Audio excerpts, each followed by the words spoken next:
Good morning, adults. Don't lose your range of motion of your ankles. I'm going to tell you, you're going to pay for it if you do, okay? I've talked about this before, but let me just show you some really quick strategies.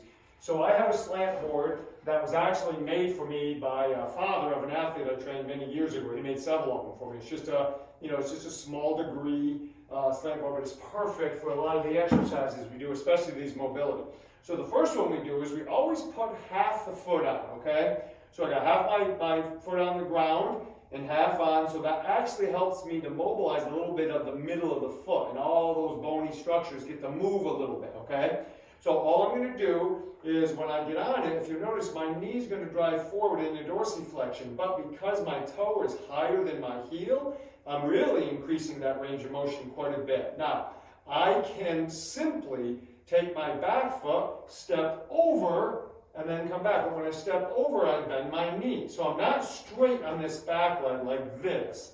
I'm actually squatting a little bit, and I step over, and I'll knock out maybe 5 reps there. Okay, so that's pretty important, and that's what we would call the sagittal plane, straight ahead. But let me show you this. So first exercise I did, I lined it up, my pelvis was neutral, and we just dropped, or we stepped over, okay?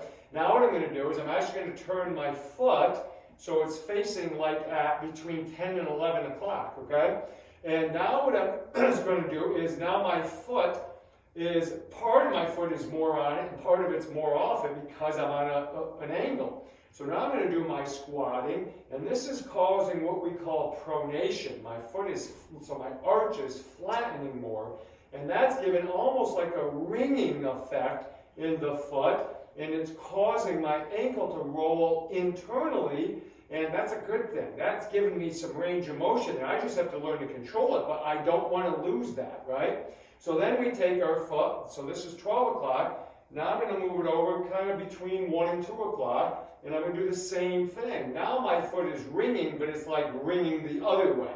So I'm getting more like supination, okay? My foot is opening up, externally rotating, so we drive those patterns, okay? And we go through. Now I can do the same thing. I can step over and back, just like I could have on this one, step over and back, but with a bent knee, because I'm trying to drive ankle range of motion, and then I can go through my normal calf stretches and all, but I was after the ankle on this one. Great thing. You could use a buck, you can use anything that you can get your toes up a little bit. You don't want it too steep, just enough to drive more ankle range of motion. I'm going to tell you, when you do your bending and your squatting and picking up your grandkids, you're going to feel so good, and you're going to feel good going up and down stairs. Give it a shot, guys. I think you're going to enjoy it. Hey, we'll see you tomorrow.